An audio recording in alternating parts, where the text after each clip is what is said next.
You seem like a really nice kid. Are you kidding me? Oh yeah. Aside from the murder, you're a nice kid. Aside from the carjacking, aside from all the other shit that you've done, you seem like a really well-adjusted young man. No, I didn't mean to hurt her when I was choking the life out of her. No, I didn't mean to hurt her when I was assaulting her. No, I didn't mean to hurt her when I spent 4 to 5 hours at her place, kind of reveling in her death. No, I didn't mean to hurt her at all. In a secret app titled Dark, which was secured by the passcode MURDER, Gavin stored multiple videos that he captured in the early morning hours of April 6th, 2018, when he carried out this. Moron, your bus is leaving. What the fuck? Okay. Dark, password murder, hence self-snitching with the videos of what you're doing. I don't do anything fucking good. Stop cussing. Sweetie, your son's swearing. It's the least of your fucking problems. How do you not know he's there for a fucking homicide at this point? You know? Stop swearing. You should not swear. Go ahead and kill whoever the fuck you want, but just don't swear. Jesus. Oh my God, not my little angel. Oh, that was horrible. Horrible. I mean, how does mom not know at this point? Time to get your son a lawyer.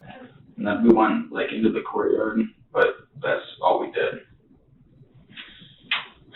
Nah, you did more. Unfortunately, you guys have left behind some very telling items.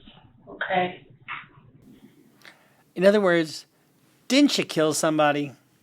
I guarantee you his balls are sweating so fucking bad right now. They broke into a construction site and made the foolish mistake of losing one of their cell phones. Moron, your bus is leaving. Bruce Rivers, he's the criminal lawyer. Bruce Rivers, he's the criminal lawyer. Bruce Rivers, he's the criminal lawyer. And what he do? And it's gonna react to all the self-snitching. Hi, this is Bruce Rivers. Welcome to another fun-filled episode of Criminal Lawyer Reacts. I'm Bruce Rivers, your very own personal board-certified criminal defense lawyer, here at your service with my cufflinks that are shark, 24-karat gold sharks. We are accompanied today by our content genius, Michael Rivers, and he is behind the camera, behind the plan. We don't call him Stan, we call him Michael Rivers. And he has selected a cold reaction for me today. And it's mom had no idea her son is the actual killer originally put out by the villains. And so I suggest you go to their channel and check them out as well. But before we get to that, you know, we talk a lot about grandparents on this show. Talk a lot about my grandmother who lives in my basement. You know, she had a stalker, and so we had to get some documents together to fight the stalker. And actually, it turns out she was the stalker. She was stalking herself. Grandma's not well. I'm just not kidding you. Grandma is crafty. She's wily. And you really got to watch her. So where do I get power of attorney? I go to eforms.com. eforms.com, very excellent way to avoid the courtroom and avoid high-priced guys like me. eforms.com. If you need a bill of sale, power of attorney, any kind of agreement, any kind of legal form, go to eforms.com. Okay. So, today we are reacting to mom had no idea her son is the actual killer. Now, imagine your child is accused of murder. I can't think of anything more horrible than that, except for maybe the death of a child. So let's just kind of check this out. I'm sure you guys know about the elderly woman that was found. Oh my God, that was horrifying. That was horrifying. Gavin, you Not as horrifying as about what you're going to experience. And look at the kid's head. The kid's head's down. I'm fucked. That's what that head down means. know anything about it? No. Roger, police. Yes, this is Howard Leisure. My aunt lives on Portage Street, and a friend of ours stopped over there yesterday to check on her, and she was nowhere to be A found. 98-year-old woman died after she was reported missing yesterday. Police said... So, you're called into the fucking police station with your child. Your child's got his head down like this. Did you hear about that woman that died? No, it was horrible. Wouldn't you put two and two together, all of a sudden realize, holy shit, why the fuck are we here? In a hidden location in her house. And I believe that he planned to kill numerous people and used my aunt as a warm-up, so to speak, for those other killings. Why did I lie about anything? That was stupid. This is 17-year-old Gavin Ramsey brought in for interrogation after he was apprehended for the murder of 98-year-old Margaret Douglas. What the detective... Let me tell you something about 17-year-olds. They don't know shit. They think they know everything. They are full of emotions, hormones. They're full of all kinds of bullshit, but they don't know shit. And they also can't see beyond tomorrow. They can't see what that their actions have consequences. In almost every state, I think even if you're 17, you're a juvenile, right?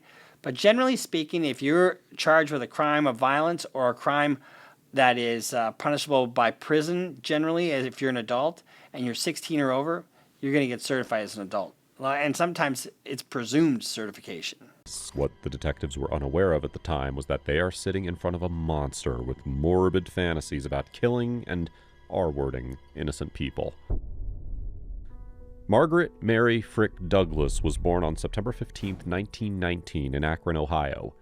She was the second oldest of 4 children in her family and was described by many as a generous yet independent person. After World War II ended, Margaret married her soulmate, Donald Douglas, and relocated to Wadsworth. So whenever you have one of these cases, at the end of the case, this is what you hear.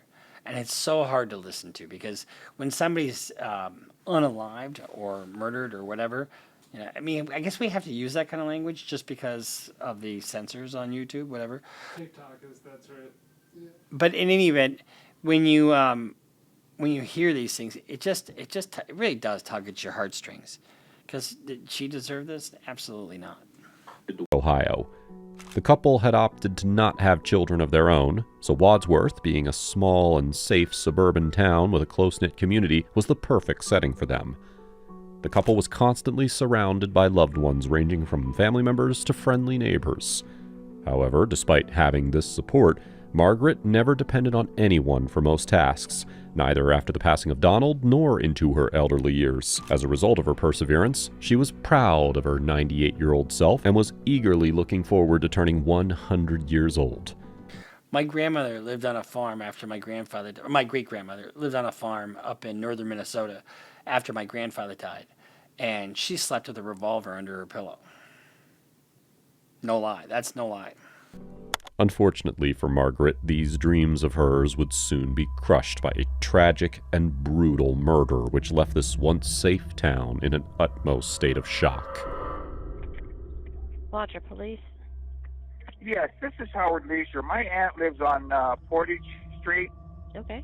And a friend of ours stopped over there yesterday to check on her, and she was nowhere to be found. We didn't know if you found anybody wandering. No, we don't have any reports of anybody wandering. We can't find her in the house anywhere. He went in the house and looked through the whole house, couldn't find her. Did she live there by herself? She lives there by herself, yes. What's her name? Margaret Douglas.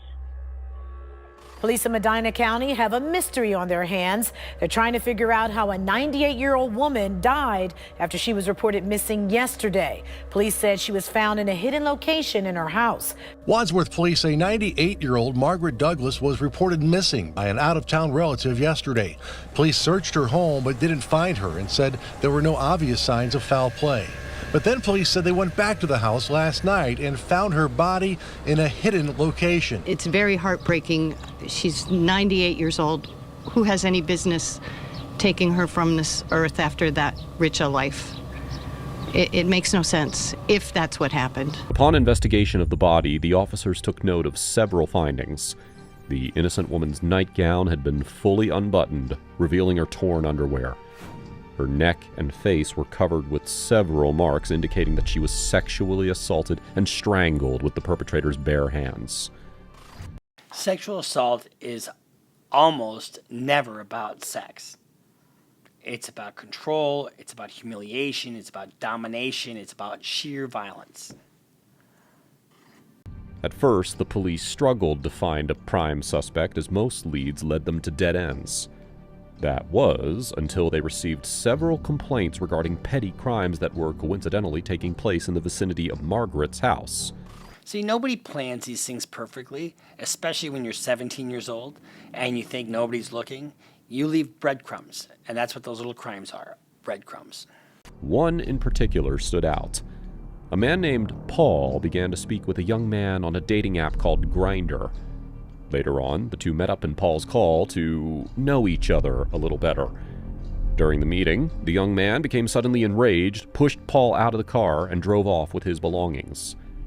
At the time, all that was known about the suspect was that he had quote-unquote blue eyes. A few days later, the police were notified of two young men running around parking lots. Not long after, they broke into a construction site and made the foolish mistake of losing one of their cell phones. The Moron, your bus is leaving. phone belonged to a teen named Zach, who was later identified and questioned. He claimed that he never intentionally wanted to carry out these thefts and that they were actually insisted on by his partner in crime, Gavin Ramsey. Gavin Ramsey. Hey, Gavin, guess what? Your friend left his fucking phone at the construction site, and now you're going to be fucked for the rest of your natural life. Gavin was a 17-year-old blue-eyed boy who possessed a long record of petty crimes in the local area.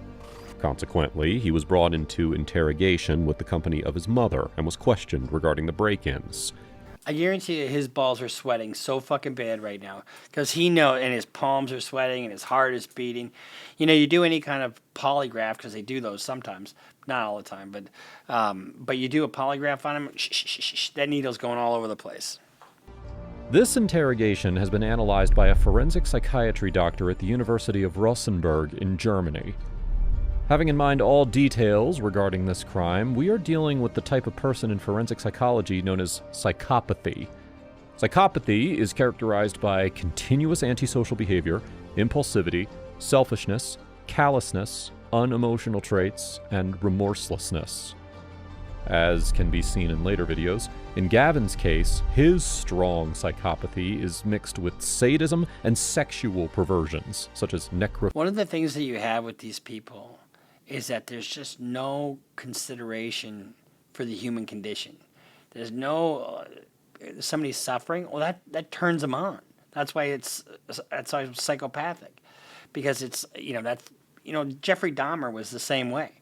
And he said, I hope I never get out of prison, which he didn't because he got killed in prison.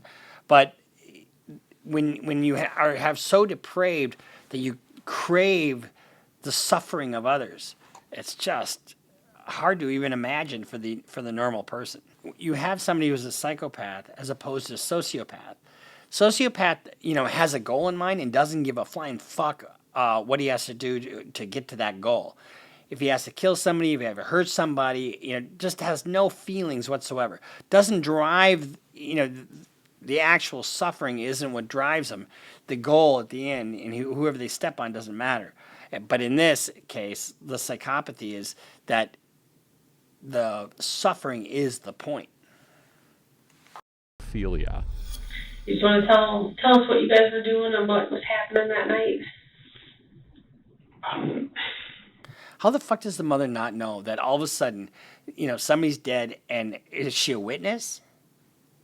Not she, but is her kid just a witness? Her good little boy. You're 17, right? Yeah. Okay. No, we snuck out. Well, I snuck out. He's 18. So we were just walking around.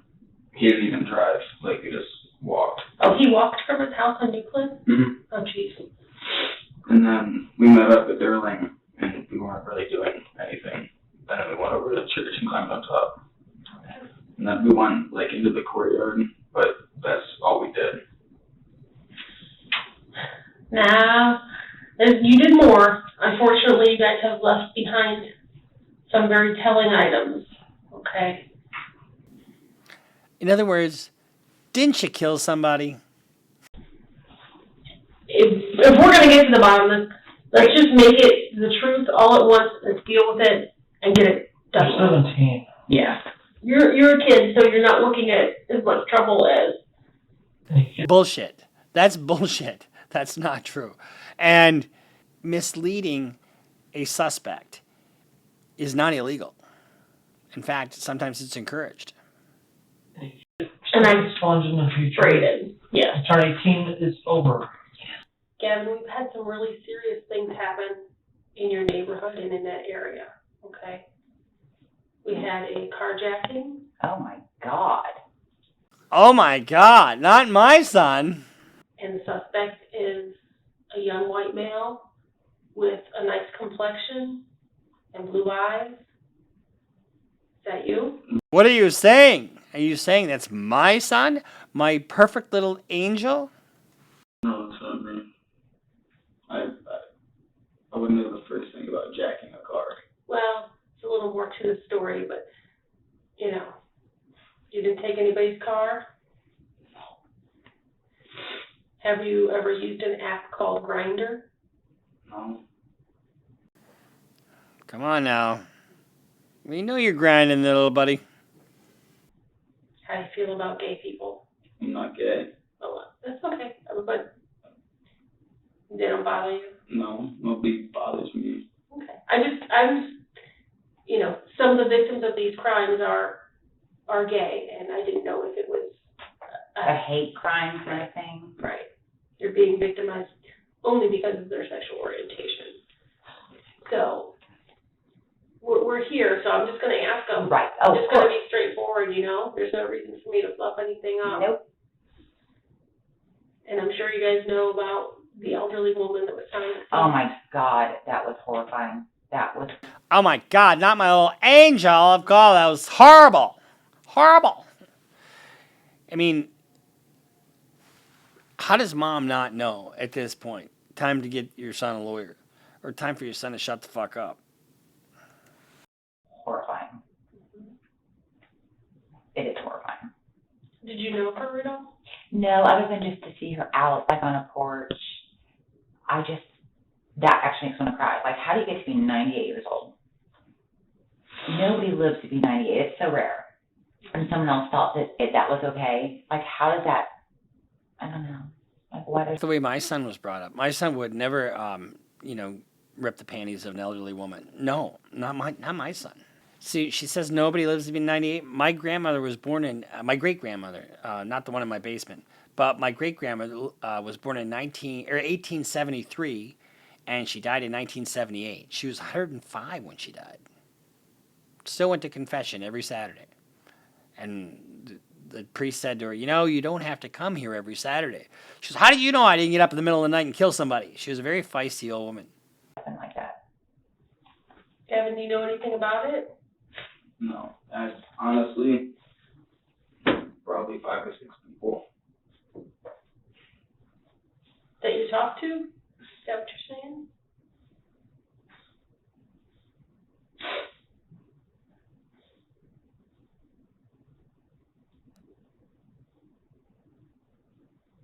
Is there something else you need to tell us? What's upsetting you so much? Nothing.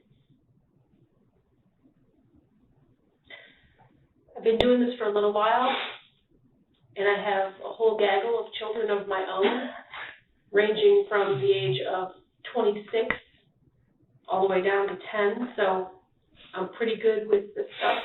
Oh, you're great with this stuff. You're an incredible person. You're an incredible interrogator. Look at you. You got him to cry. Guess what? You know what that crying is? That crying is a tell. So they know they're on the right track for sure. I don't know what evidence they have at this point, but we're getting close. The investigator here is stressing her maternal role, even sharing details of her own personal life. Although it is unusual for police investigators to reveal their private lives to suspects for security reasons, the investigator is playing this game to secure the trust of the suspected person and potentially open up further interrogation regarding the murder case. Did you get put in a bad situation? Did somebody put you in a bad situation? No. No. Yeah, let's look at it this way. Honesty is always what's best. I'm not holding anything back. Like, Honesty is always the best policy. Is that my policy with my clients? Honesty is the best policy? It's fucking never the best policy when it comes to the police. Silence is the best policy with no self-snitching. back. Like, You've already gotten yourself in trouble, so. I know, and I don't know what to say. Is there more because you know it all No, comes out. it's not that there's anything more. It's what the fuck, dude. Then why are you crying? If nothing happened, why are you so upset? Are you just upset because you loved the old woman and you loved the way you ripped her panties and you loved the way she smelled as you snuffed the life out of her?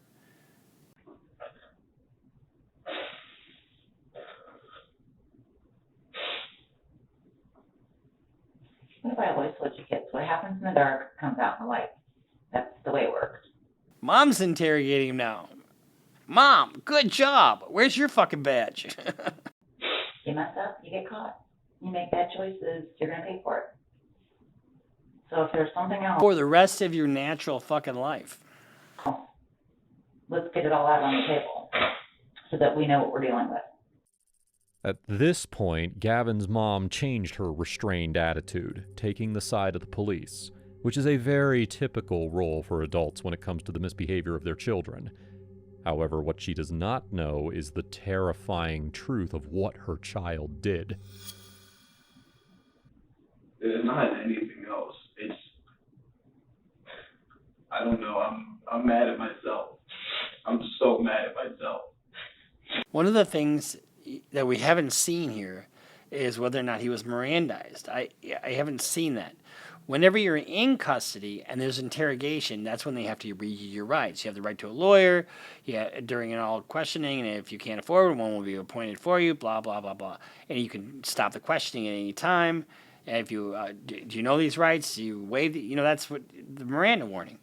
And if he is not free to go and they don't Mirandize him, then, and they take the statement, then the statement is, it would be suppressed. So, and that last statement is totally self-snitching because what is he saying? He's mad at himself. What does that tell you? That's consciousness of guilt.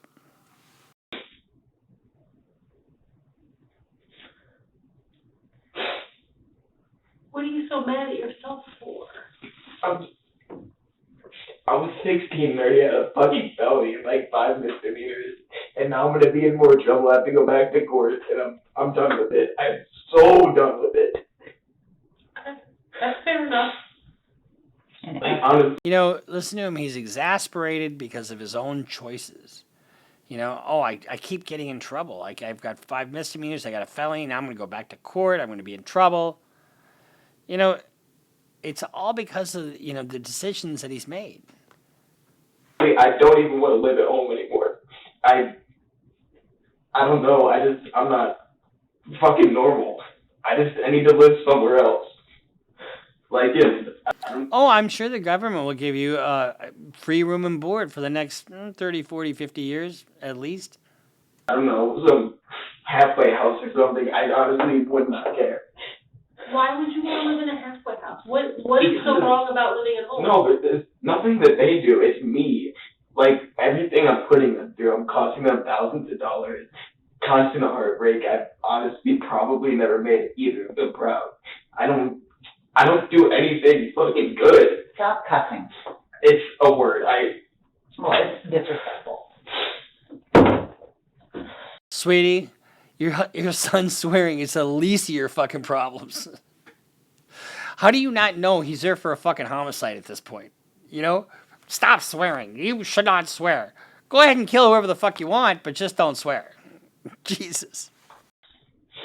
So you're upset with yourself? Yeah, I hate myself.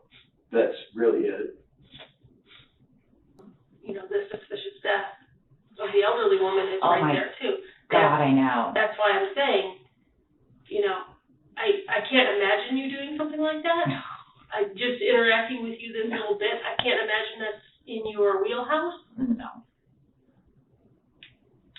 But, if we would come to find out that you're not being honest about something that, puts you back on the list of people to take a look at. Right. So it's a serious situation, that's why I want to make sure. So if you lie to us, you're going to be in trouble for lying to us. Really? Isn't he already in big fucking trouble for a homicide? I love it when cops do this because it's like, come on, it'll do you good to get this out. Or, You know, the judge will go easier on you if you just get this off your chest.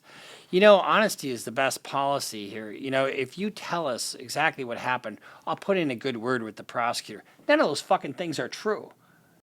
You know, so it's a serious situation. That's why I want to make sure. Oh my God. Generally, you know, detectives don't get involved in.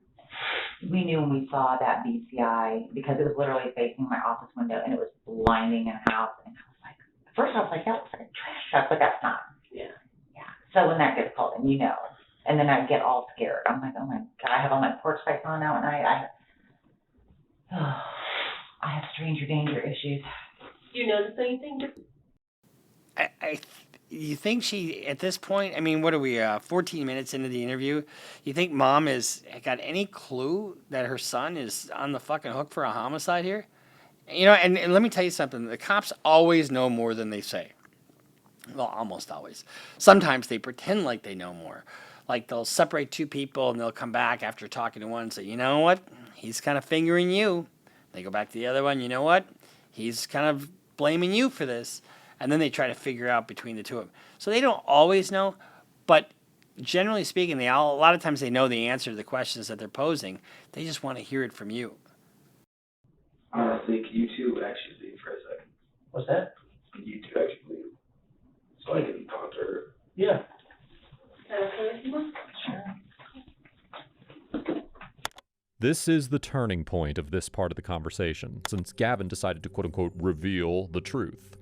It seems the tactics applied by the investigator earlier, playing a motherly role with full understanding and care, may yield results.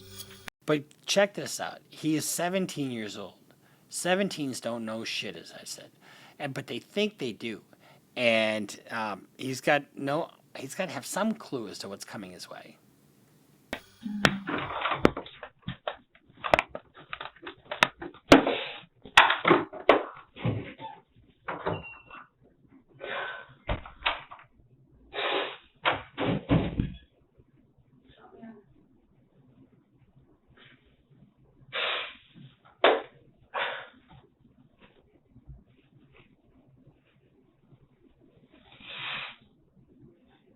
Carjacking, it was me. I'm going to be honest about it, but the way that he explained it, that guy, that's not right.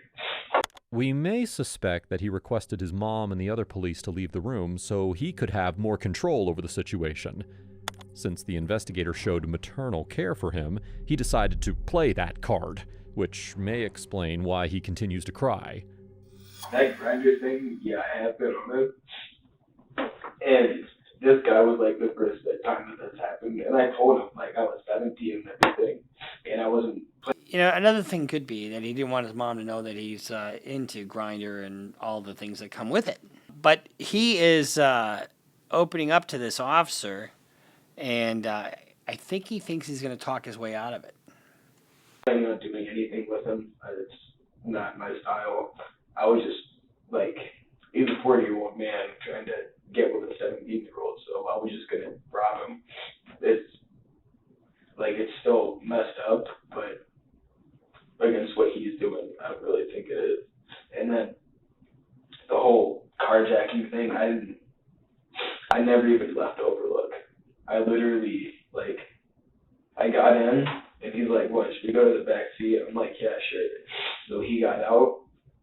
I sit and locked the doors and hopped in the driver's seat and just drove around, messed with him, and then I left. So then you got out and left? Yeah, I didn't damage the car. Well, we knew it was there, when he finally walked somewhere to get a phone, and we knew there was something more to the story that he wasn't telling us. Yeah, I didn't damage any of the stuff. I just, Do you have his wallet? No. It's kind of diabolical, though, because he's getting on Grindr, and if he's not gay, and he's hooking up with somebody who's trying to hook up with a minor,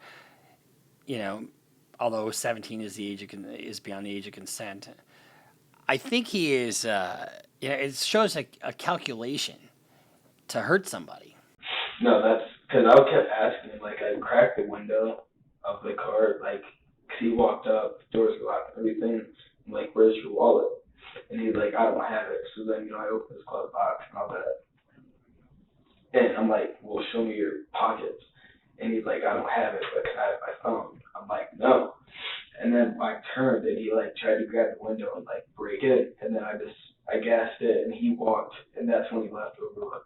And then I went up to where the dumpsters are, where that white van is? Mm-hmm. Yeah, and that's where I left the car, and I just went away. And then the only reason I knew what he was saying is because I heard sirens and stuff. I'm like, that guy's not just going to leave. Why would you leave your car and phone and everything? And then I downloaded the 5.0 radio, and I was listening, and he said the kid was trying to get a ride to Elm Street, and so he's listening to his interview with the cops, it sounds like, on the radio. He came up to my car asking for a ride. Looks like he was in distress or something, and that's not what happened. Yeah. Why were you on that app? Really, just for that reason, to find guys that are that low. But He already said the reason he was on the app was to find guys that aren't well. In other words, find guys that are looking for minors and do whatever he can to fuck with them. Either rob them or beat them up or kill them. So that shows a real predatory nature of this young 17-year-old boy. People, I guess. That want to get with kids. Mm-hmm. It's karma, really. If you're going to do that, then I'm going to rob you. And you told him how? I was 17. You told him you were 17? I represent a guy right now who was all over Facebook setting guys up and then beating the shit out of them. There's a certain kind of vigilantism to it, and at first blush, it might feel like justification. It feels good to beat up a child molester, but it's not legal. It's not legal, and, just exposing them is all you really need to do. What was his response to that? He was okay. He was down to meet. So that's when I decided I was just going to take his money and leave. Did he touch you at all? No. Did you touch him at all? No. Now, where were you at in the car? I got into the front seat, the front passenger, and then, whenever, I didn't even have the door really closed yet, my foot was still out, just precautions, I guess, if I needed to run. And he was like, should you go in the back seat to do this? And I'm like, yeah. And then he got out, and I pulled my door closed after he shut his, and I locked it, and then he was locked out of the car. Hooking up with random strangers is never a good idea. Because you never know who you're going to fucking meet. They could expose you, they could hurt you, they could kill you, they could rob you. There's all kinds of different scenarios that could happen just by hooking up with a random stranger. That's why I'm not a huge fan of dating apps. I know a lot of people meet and actually get married after meeting on a dating app, but this kind of stuff, is very, very dangerous. Is that all? Yeah, that's all of it. You didn't hurt that old lady, did you? No, and that's what I was pissed about earlier. What were you pissed about?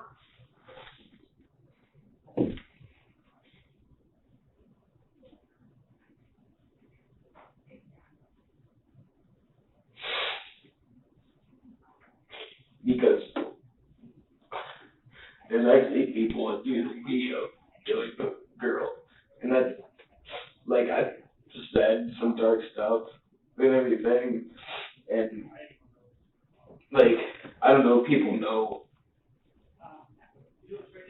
I'm a dark person, I guess, but I'm not gonna go kill somebody. The term dark personality is often used in psychology to explain individuals with psychopathic traits and tendencies towards manipulation. It's not like that, but people have heard that, they're like, oh, you killed her, didn't you? I really feel like you did. I'm like, no, I didn't. So people are saying it? Yeah, and that's... So people are saying that you're a murderer. Should we believe them? Because you're a dark personality? You know, when you have such intrusive thoughts where you really get off on the violence, there's no cure for that. Only they just need to be locked up. There's just no cure for that. It's making me really mad. It really is. Did you know her? No, her neighbor, the old couple, I used to do like yard work and stuff for him, and I think I tried to burn her one time, but she said she had like nephews and grandsons that come over and do it for her. He just established a connection to the old lady. Unwittingly, but established a connection to her. Have you ever been in her house? No, as far as I've been is on her front porch. Oh, I have been to her house on her front porch. Let's see if we can get any more golden nuggets out of this young 17-year-old strapping lad. Knocked on her door. How long ago was that? Oh, that was years ago. I was probably like 14. Okay. Yeah. And there's no reason that we would find your DNA inside her house because we swabbed the hell out of that house. You shouldn't. Okay. You shouldn't. Not no way. Not, there's no fucking way possible. I've never been in that house. No, it shouldn't be there. Maybe, I don't know. I mean, if you've never been in there, then obviously we wouldn't. But, I mean, you name it. We swabbed it, we took it. I'm sure you know we were there all night. Yeah.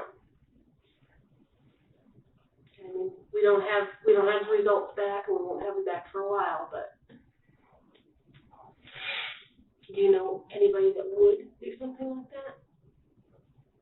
No, the only person I know that's probably crazy enough to do anything like that is Hugh. He works at Marie's, but I feel like he's more bark than he is bite. Gavin is trying to blame the other person to divert attention from himself. Because, like, when I first got hired at Marie's, people were like, you know, I don't mess with you and everything. And I mean, that's the first thing that I did. Is that his real name? Yeah, Hugh Young, I'm pretty sure. And where does he live? I don't even know. I found his Facebook the other day. Does it say Hugh Young? Well, it says Hugh D. Young, but in it looks way different because he's got just a goatee, clean shaven. Now he looks like he's actually kind of crazy. What do you think should happen to somebody that does that? That's a loaded question, isn't it? What do you think should happen to somebody who does that? And, oh yeah, I've seen that in a sentencing where the judge asks, I'm innocent. Well, what do you think should happen to somebody? Oh, they should get the chair. They should get, life in prison. Oh, well, the jury's convicted you, so see you later. Did it kill someone? Killed a 98-year-old woman. Yeah. I don't know. I think eye for an eye is the best way to go. That's how I look at things. Eye for an eye.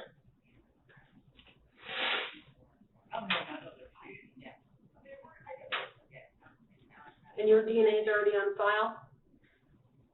I mean, if it makes you feel better, I will give them your name and let them know your DNA is on file. See, he's got a prior felony. So one of the things they do with a prior felony is take your DNA. And they can rule you out. Okay, when we get a DNA profile. Would that help you? I mean, what, for like the lady? Mm-hmm. I mean, that doesn't bother me. Well, I think it bothers you that people are accusing you of it. Yeah, it does, but I don't know. Like, people are still gonna say it. It makes me mad because that many people have said it, but I haven't really heard it since, like, it was only the first couple of days since it happened, but I haven't. So, I mean, you can if you want, it doesn't really matter to me. Well, I think if we get a profile that doesn't match up to anything we've submitted, that they run it through the computer system, and the computer system runs it against all that they've collected from people who've been in trouble in the past, so. It's not all people, just people convicted of felonies. And one of the things that has to happen is they can't just go get that DNA from the vault. They have to get a warrant in order to get that.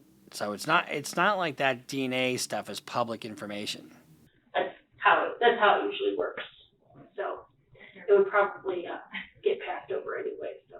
But the detectives went on a hunch, and they confiscated his phone with the permission of his mother. Unfortunately for her, she had no idea of the disturbing person her son had turned into. In a secret app titled Dark, which was secured by the passcode Murder, Gavin stored multiple videos that he captured in the early morning hours of April 6, 2018, when he carried out this. Moron, your bus is leaving. What the fuck? Okay. Dark, password murder, hence self-snitching with the fucking videos of what you're doing. You know, there's just no defense to this stuff.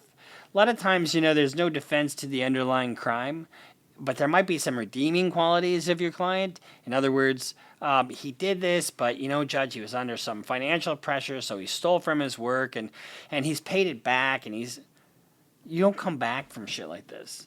You just don't. I mean, fuck. You know, when you're sitting there as a defense lawyer, there's nothing you can do. And there's probably no offer, so you're going to have to try the case. And then all of a sudden this shit comes out. You know, like I said, 17-year-olds are fucking stupid. This heinous crime. He broke into Margaret's house through a back door and watched her as she slept on the couch. Suddenly, Margaret woke up with a worried look plastered on her face, so he lunged at her and strangled her to death. He spent the next few hours pursuing his sickening desires using Margaret's lifeless body. Gavin's face was not seen in these videos. However, there were several times his hand, covered in a glove, was seen. He would then go on to make a grave mistake of leaving behind a glove, which was found with Margaret's DNA on the outside and his on the inside. Moron, again, your bus is on its way to the big house. What the hell? I mean, you know, but thank God he is that stupid, honestly. Thank God he was taken off the fucking street. The police were now certain they knew the perpetrator who callously murdered this innocent elderly woman. They requested Gavin to return for a second round of interrogation. However, when Gavin came back into the interrogation, he began to act in a very disturbing way. Assuming that this second interrogation may turn out very bad for him, Gavin decided to apply much stronger tactics in his quote-unquote defense. This time, he maximizes the mental pain he's trying to show by lying on the floor, demonstrating someone who is in real suffering. You sure I can't get you a drink?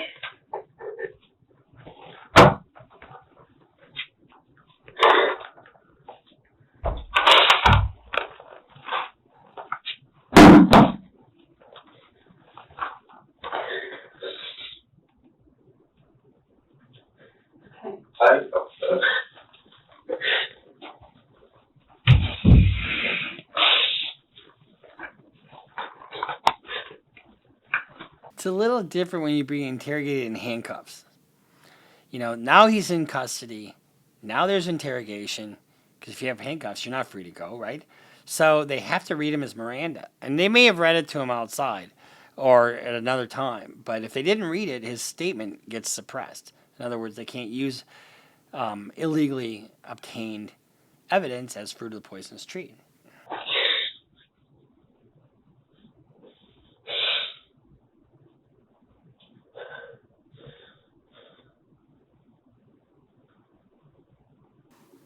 Something's weighing heavy on Gavin's mind.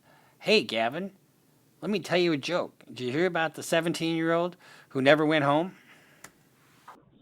I know telling me about it doesn't give you much relief. Just seems in fact that it ruined my life.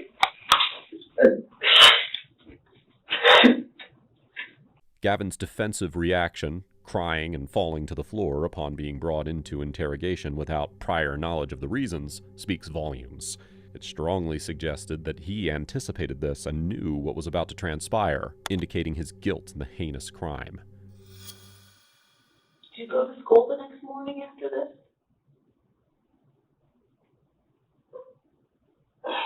I don't think we were even back in school. Oh, during spring break, you're right. I think so. See, he knew his DNA was all over that place. He knew what he did to the woman. He knew that they'd find his DNA at least someplace in that place. Probably didn't know that he left a glove there, but regardless, he knew.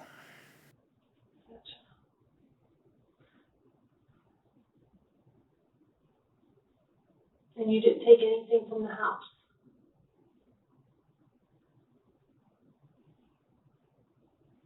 Like I said before, it doesn't make a difference either way.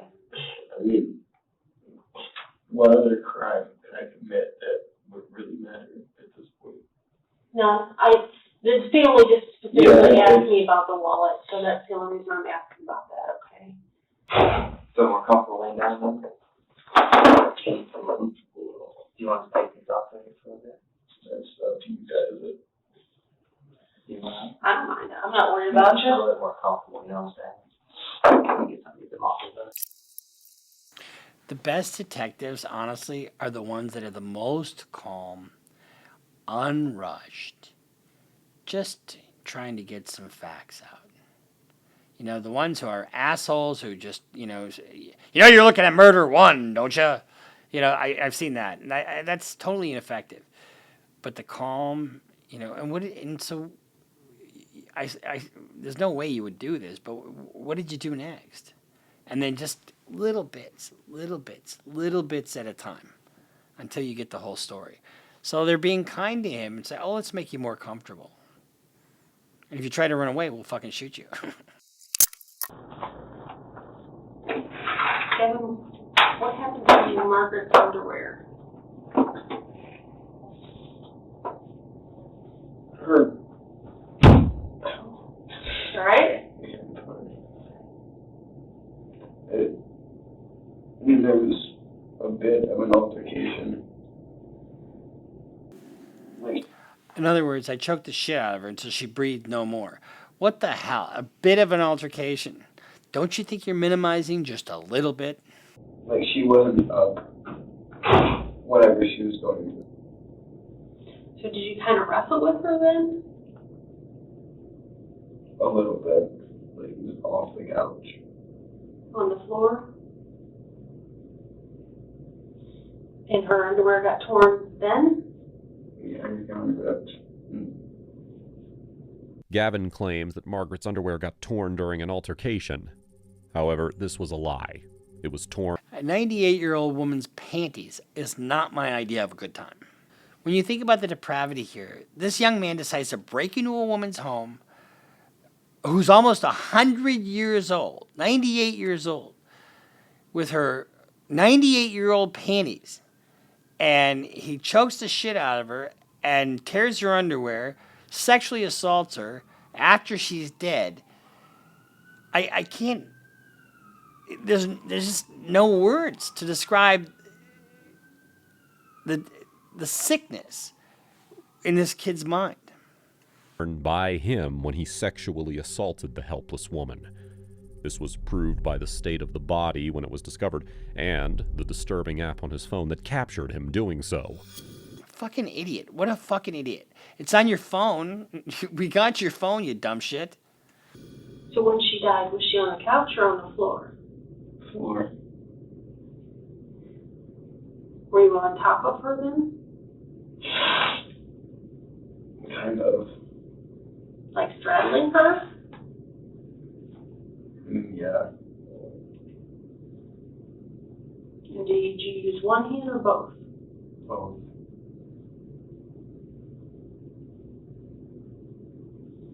Did you squeeze it or push her against the floor or both? Both. And you said you don't remember if she was bleeding at that point. Well, the only reason I can think of bleeding is when I put my hand over her mouth. Oh, it's just a tiny little scuffle. You know what? She's trying to talk. You know, you don't want somebody talking while you're sexually assaulting them. What the fuck, honestly? See, when you were holding her hand over her mouth, you might have pushed too hard and maybe made a nosebleed. Yeah. Noticing that Gavin started to open up about his crime, the second investigator decided to change his body position from a chair to the floor, aligning himself with Gavin's posture. The investigator accepted the approach and allowed Gavin to continue talking. The main investigator had been using this tactic from the very beginning. So, were you in her house for a little while before you woke her up? I mean, I came up onto the porch, and I didn't even know what I was going to do. And I looked in the window and everything. I don't know, I felt like going into a house. This little fucker knew what he was going to do before he got there. He went there with that purpose in mind. This is what we call murder one. Premeditated murder one. And murder one is usually, especially on a case like this, is life without.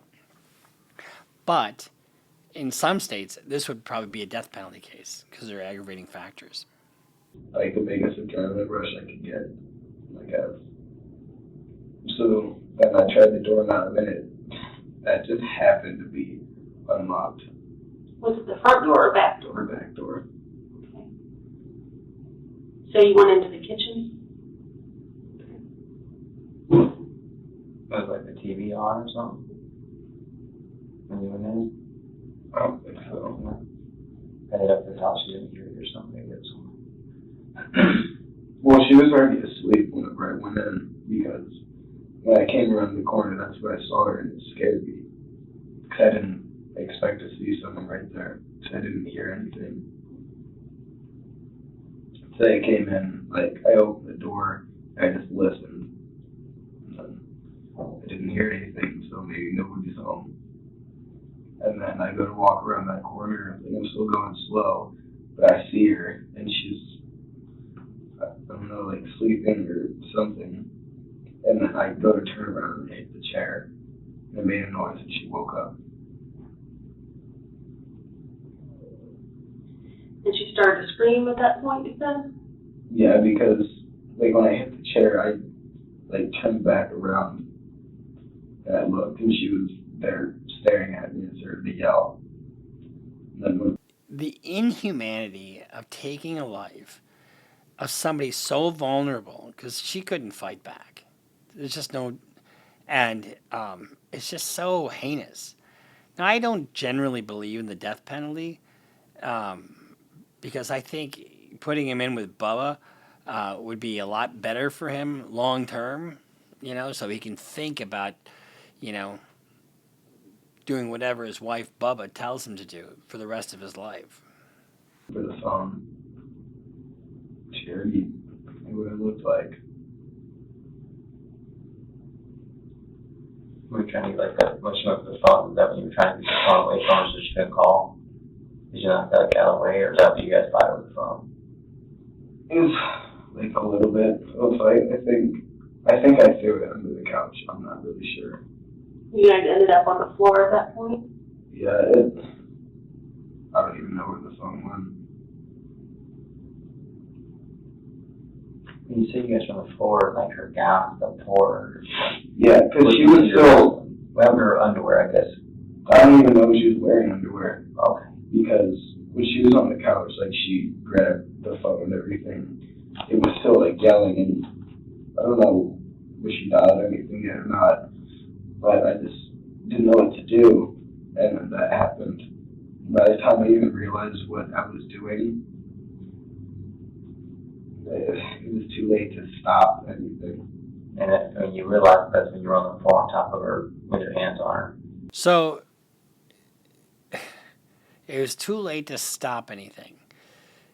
So does that mean that he doesn't exactly know what happened, and there's some kind of mental health defense, and that he didn't know right from wrong, and he just couldn't help himself? I mean, that's really the only kind of defense and it's not going to go anywhere, by the way.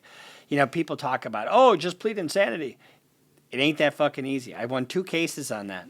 2 in 26 years. And both of them are still locked up in institutions. And stuff. That's funny. Gavin states that Margaret was awakened from her sleep by the commotion he caused when he hit a chair. However, this wasn't true, but Gavin was certain that the detectives would buy his lie. He is soon to find out that the detectives thought otherwise. Yeah, there's a couple of videos of you kind of peeking over the edge of the couch and videotaping her. What? You hacked into my dark app? Did you find out the password was murder? I mean, how stupid. But that's what people do. Like, I think I've told this story before. I had this client who was involved in 3 carjackings, stole 3 cars. They put all this shit on Snapchat, and then they posed with these same cars. Oh, look at us. We're bad guys. See you later. Go to federal prison. Don't pass go. Don't collect $200. I mean, fucking A. Well, when was that all done? That was on the same night. Why did I lie about anything? That was stupid. It's okay. So you went in the house earlier? No, I never went to the house before, but I went in and I was being quiet and everything. And how it happened, I wasn't lying about that, but I did, I turned the corner and did see her. And you hid? Yeah, then I hid and I was taking my phone. I was taking pictures to see if she was awake. I got you. And then she saw you? And we stood up and she saw me. Did your flash go off on your phone? I don't think so.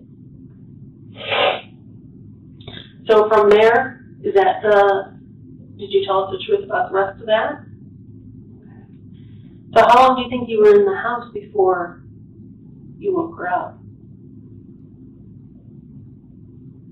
I don't know, probably 10, 15. These kids are just so stupid. You're trying to commit a crime and trying to get away with the crime. You leave your DNA all over the place. You leave a glove there. And then you put it on your fucking phone. They don't even need his confession. They don't need his confession. It's sort of like the one kid who dismembered that homeless guy and then brought the head and the hands home, put him in a bucket. Oh, and the cop says, is there anything in your house we should know about? Yeah, I'm human head and hands. I mean, that is psychopathy. And then from the time you woke her up to the time you ended up on top of her, choking her, how long did that whole part take? That was probably 5 minutes. So pretty quick. She tried to get the phone and try and stop her. You guys struggle to the floor. You end up on top of her with your hands on her neck. And you're pushing and squeezing. You have your hand over her mouth at the same time? Well, my hand on her mouth was on the couch. Okay. And then, I don't know, rolled or something off the couch. She was fighting back to you guys, trying to struggle, and you guys went down. Yeah. 98-year-old woman is not going to put up much of a fight, especially to a strapping 17-year-old young man.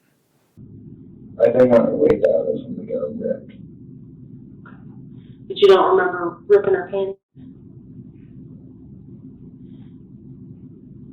How long did you stay there before you put her in the closet?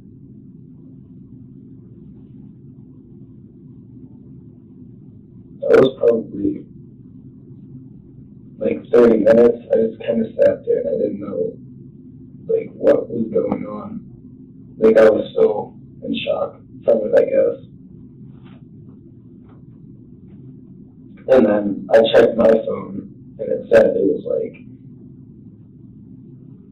4-something, and I knew my mom had to get up at 5 for work. Immediately, he regrets deceiving the police. One would even think that he would avoid doing so in the future. However, when questioned by the detective about the duration he spent in the house, he falsely claims it was only 30 minutes. Yet, the timestamps on the videos from his phone revealed that he was inside the house for several hours. 4 to 5 fucking hours. What are you doing for 4 to 5 hours? The absolute depravity, of taking the life of somebody like this and spending 4 to 5 fucking hours with this woman, you know, who did nothing to nobody except for be kind. Once again proving his dishonesty. Is there any adrenaline with that? No. It was like adrenaline and shock at the same time. So like, no, you were fucking jazzed. You were jazzed, and this turned you on. It turned you on to be in so much power and control over another human life. And then you were just reveling in your accomplishment, you know, if you want to call it that. Ridiculous. 1 second, I'm like, I don't know, adrenaline. You know, and the next thing you know, it's like with overload. I don't know what's happening. Yeah, I don't know. So what did you do with your gloves when you left? I threw those away Where at? in the trash can. At home. Not a smart thing to do. Because there's a glove there. Could you have dropped one? There was a glove there. Oh, what? There was a glove there? So my DNA was there. Fuck. I guess I did drop one. There was purple stuff on it. What was the purple stuff that was on there? I get it, that there's a whole piece of this that you don't understand why you do. Okay? I understand the whole sexual piece that you don't understand. And I get that. Did the purple stuff have to do with the whole sexual piece that you don't understand why you do? No. What's the purple stuff? I mean, is it like lube? And is that the same time that you were taking some of those pictures? Yeah, and after I took those pictures, I was like, what? That's when the shock set in. Yeah, it's like, what am I doing? So it was adrenaline all the way up until then. And then that whole He took the pictures so he could fucking relive over and over again. Because I guarantee you, once this was done, he's probably yanking his little wanker, and he's watching it over and over again and getting off over, you know, what he did over and over again. Because he derives pleasure out of the suffering. shock took over the overload. Is that right? Sounds great. I know. It's hard. While it's true that Gavin may have faced difficult circumstances from a young age, it doesn't justify his actions. However, he seemed to believe that attributing his behavior to a quote-unquote adrenaline rush and emphasizing his mental health struggles may help him evade or mitigate the consequences. Not bloody likely, as my British friends would say. She may have asked this, but did you mean to hurt Margaret like that? No. No, I didn't mean to hurt her when I was choking the life out of her. No, I didn't mean to hurt her when I was sexually assaulting her. No, I didn't mean to hurt her when I spent 4 to 5 hours at her place kind of reveling in her death. No, I didn't mean to hurt her at all. No. Or was it just the shock? The shock.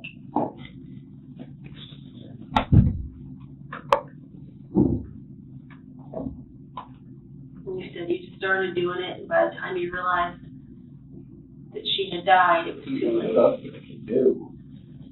Is that why you punched the wall at the school? Was that main frustration? There was something you could have done. Not go in there in the fucking first place. Jesus Christ. There wasn't anything I could do. It was beyond my control. Give me a break. How did that chunk out of your hand? You don't say it hurts. Sorry. I think I broke my hand or my pinky. I didn't even care. I was just mad because I finished my test in math. You're not going to need that grade in math. Sorry, man.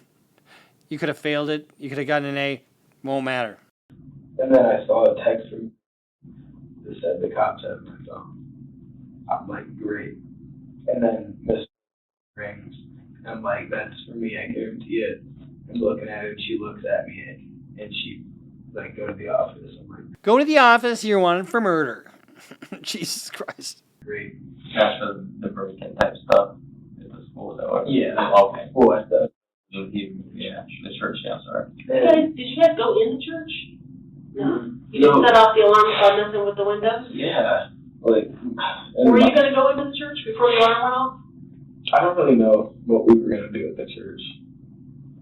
I didn't even hear the alarms go off. And he's like, dude, the alarms are going off. I'm like, what are you talking about? And I listened. I'm like, we should probably go. And we did. Did you feel weird going out and like getting some cars are trying to break that place, knowing what you've already been through in Margaret's house? That seems strange. Or just kind of like the thought of past thought. Because it's over, you can't change it. Was it less of an adrenaline rush? Yeah. It wasn't. Or is there that same adrenaline when you were on top of Margaret? Was there that same adrenaline? That was feeling? Or was it a little bit different? One of the things, you know, they're talking about is feelings. You know, the adrenaline rush or not adrenaline rush. How did you feel? This can actually be kind of important as the state of mind. Because state of mind shows a consciousness of guilt. It shows some thought process. It shows that he's in control of his faculties as opposed to some kind of mental health defense later on. Well, like that, you go and break into cars. Yeah. I mean, cars is like that quick fix. It's just that, you know what, when you go to open the door handle, it's like, is the alarm going to go off? Is someone going to come outside? So it's like, there's that risk. And then, the whole breaking into the house, that was the adrenaline part. I think, I don't know, I didn't even have a grip on reality whenever I did that. I didn't even have a grip on reality. Oh, we got the mental health defense. So, you know what they call that? They call it the almond joy defense. Sometimes you feel like a nut, sometimes you don't. Temporary insanity. I think you're going to go to juvenile detention. For a very short time, and then you're going to go to adult prison for the rest of your life. And you're going to do some time in jail. How long do you think? I don't know. Life. I just don't know, Gavin. I do, Gavin. Life. But I do know that your mom absolutely loves you, and you are a huge part of her world. Think about that. Think about how clueless she was sitting there. And what? And now knowing that your son's on the hook and just confessed to a murder. You know, death of a child or your son or your child being responsible for somebody's death, which is worse? At least, you know, the child gets to live and you can talk to the child and, you know, I guess you have that. But the death of a child is just awful, you know, just absolutely awful. And she needs you to be here. But that's what I'm most upset about. But I want you to remember that. I don't want you to forget that, okay? Who gives a shit what you want or don't want, cop? I mean... Yeah. I don't, like, it's the only thing that's kept me going. My mom. She seems like a pretty fantastic lady. She is. And she loves you more than anything, so if anybody can get you through this and get you what you need. Oh, like a 6 by 8 foot cell or 4 by 8 foot cell, whatever it is. For how long? Yeah, that's what you need. To fix whatever's going on with you, it's your mom. But that's the thing. I don't know if this can be fixed. It can't be fucking fixed. It can't be fixed if you take pleasure, like real sadistic pleasure, out of killing somebody and fucking somebody. You know, I don't care how vulnerable or invulnerable they are. There's no fix for that. You can't go to therapy. Let's talk about your feelings of homicidal and sexual assault. I mean, there's no fix for that. And because it doesn't feel like it's some regular emotion. This feels like it's natural, and I don't want it to be. Anything can be fixed. Yeah.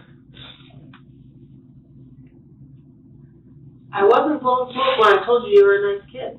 You know, you seem like a super nice kid. There's got to be something that. You seem like a really nice kid. Are you fucking kidding me? Oh yeah. Aside from the murder, you're a nice kid. Aside from the carjacking, aside from all the other shit that you've done, you seem like a really well-adjusted young man. When you have a vulnerable victim, that's also a sentencing enhancer. I represented a woman in a nursing home quite a while ago, and she was sexually assaulted by a worker there he was from a different country, and I don't know where he was from, but he sexually assaulted this woman with no legs. I mean, think about that. She's laying there, no legs. Pull the diaper aside and have sex with it. I mean, fucking A. He gave her syphilis, too. I mean, what the fuck? You know, I mean, aside from the fact that you did that, you seem like a well-adjusted young man. Fucking A.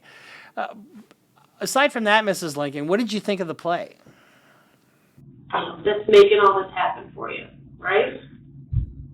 Probably. He's talking about intrusive thoughts, though, and that he's acting on these intrusive thoughts, and he's got no control over them. That's what he's talking about.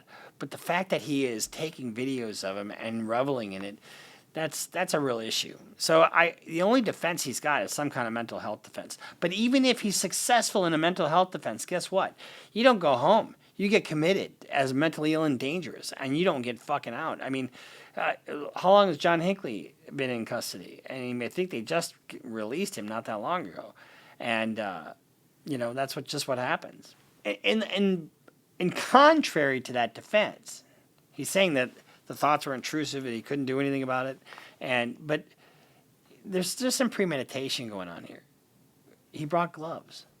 He's got an app that's called Dark, and his password is murder. I mean. I'm fixing it now, don't you think? No, that's made it a whole lot worse. That's a big weight to be carrying around, don't you think?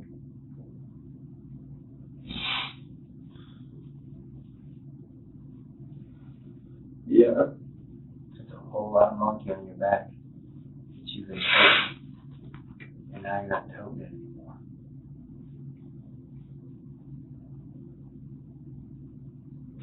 Now you get to heal. You get to heal in a cell with Bubba.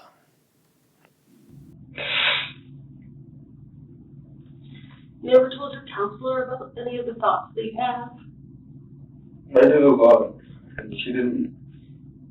She started with trying to treat the depression first, and it wasn't working for a little bit. I still tried to kill myself, but I didn't. It's not right. No, I didn't.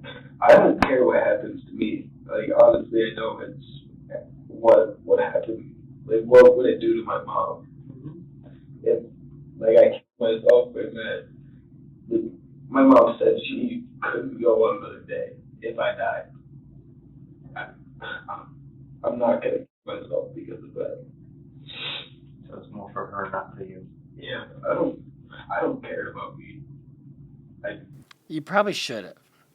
And a lot of times when people are treated from depression, when they start coming out of depression, that's when they do what they do to themselves or others. That's when they get the energy to do whatever.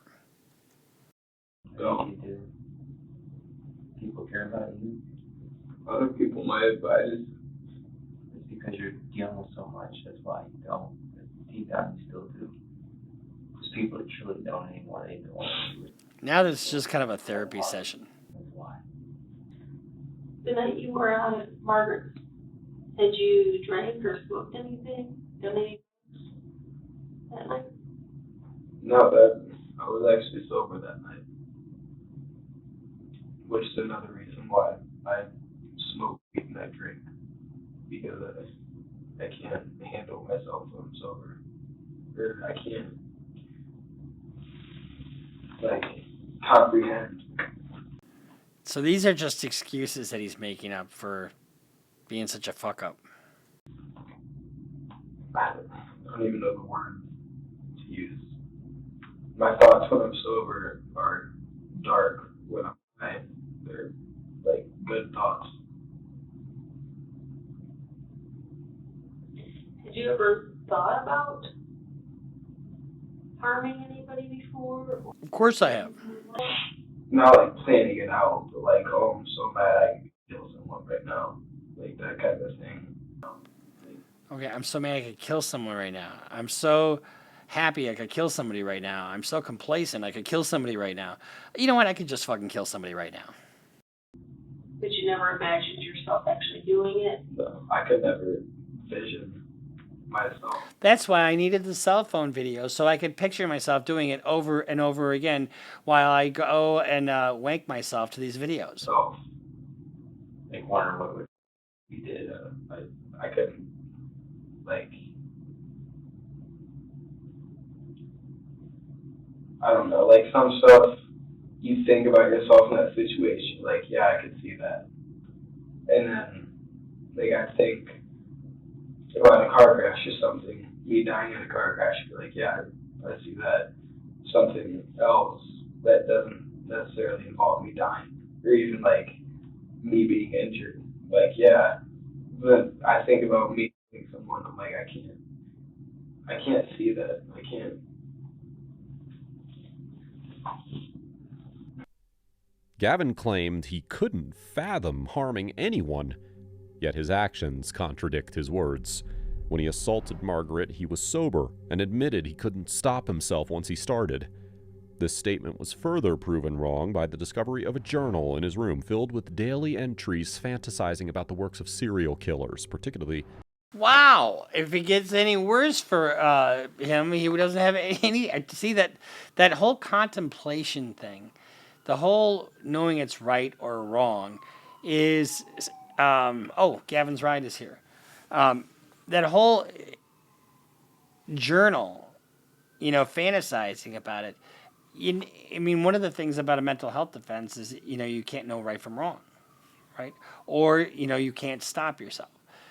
This contemplation shows a deliberation that really takes away any mental health defense. Ted Bundy. One of these journal entries stated that he wanted to beat a person repeatedly until they could not breathe anymore, and he wanted to know what it felt like to stand over a dead person. If she was here, what would you say to her? Like, what do you mean? If she was here alive in front of you, what would you say to her? I'm sorry. That was never meant to happen.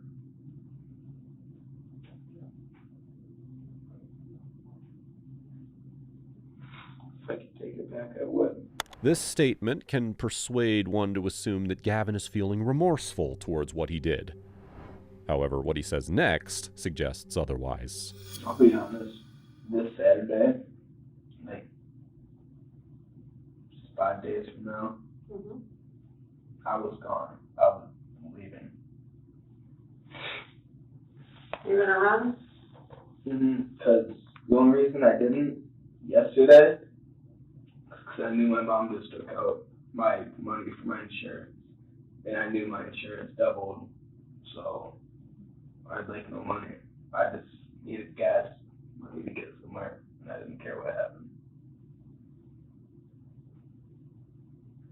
I don't know, I think I was headed down towards like Tennessee, and keep going down through there. You knew that this was gonna come out? At some point. And I knew if I left, there'd be no coming back ever. And that's... So, I mean, they've got him coming and going. every which way. They've got the cell phone, they got the DNA, they got the admissions, they've got his journal, and they got a plan to flee. I mean, there's no way to go with this case if you're a defense lawyer. I don't know. I kept having that thought every time I felt like I was ready to actually leave. I'm like, well, I literally can't ever talk to my family again if I leave. Well, Gavin, I'm glad it's going to stop here. I'm glad this didn't go any further. Because I don't know that you would have been able to change on your own. No, I wouldn't. And Yeah, I mean, here's the thing. When you're in doing the prison laundry after you become a trustee after 25 years, that's when we hope you change. Hope and change. Hope you change. Not going to happen. I don't know. I had a pretty clear picture of what the next year looked like if I ran. Unfortunately, I think you would have hurt more people. Was that in your plan? I mean, that wasn't in my plan, but I could see that happening. But all I could see was me dead if I ran.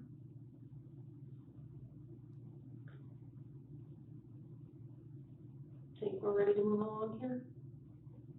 Yeah, can I use the restroom? Yeah, we'll get you. I'll take you out. Okay. Any more of that?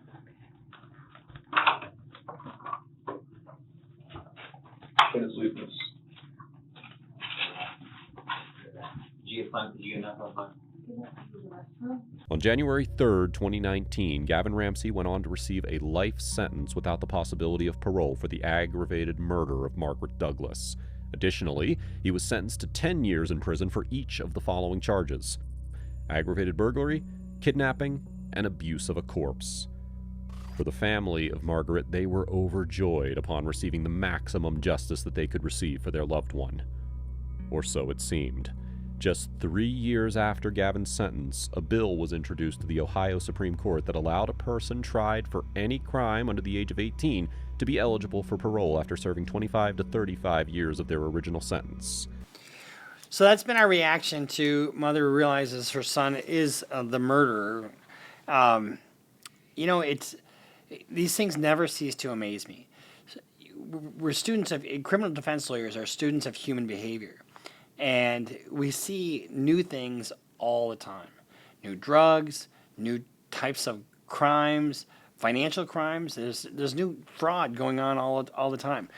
So we see this kind of depravity all the time. I mean, not all the time, but I mean, it's not like super common. But we do see different stuff, predators. And so it forms your, how you conduct your life as a defense lawyer. I mean, I'm wary of certain situations. I would inform my children as, they were growing up of different dangers. And, and it's so sad because 2 lives here are lost. He's going to be eligible for parole because of his age, in 25 years. So that means he'll be 52 or thereabouts, or 42? Yeah. 25, 35, 42. He'll be 42 years old when he's eligible for parole. Doesn't mean he's going to get it. And if he has a lifetime, plus he's got 30 years on top of that, though. So, and I don't know if those other sentences were concurrent or consecutive, but all I got to tell you is this: hug the ones you love. Life is precious, and just try to do the right thing. So I'm Bruce Rivers. Thanks for watching Criminal Lawyer Reacts. Make sure you subscribe, follow us on Instagram, follow us on Twitter, sign up for Patreon, and we'll see you next time here on Criminal Lawyer Reacts. Bruce Rivers just broke down your case. He know all the charges that you about to face. You ain't coming home till 2058. That self-snitching gon' get you put away. Bruce Rivers just broke down your case. He know all the charges that you about to face. You ain't coming home till 2058. That self-snitching gon' get you put away. 23-hour lockdown, police is at my call.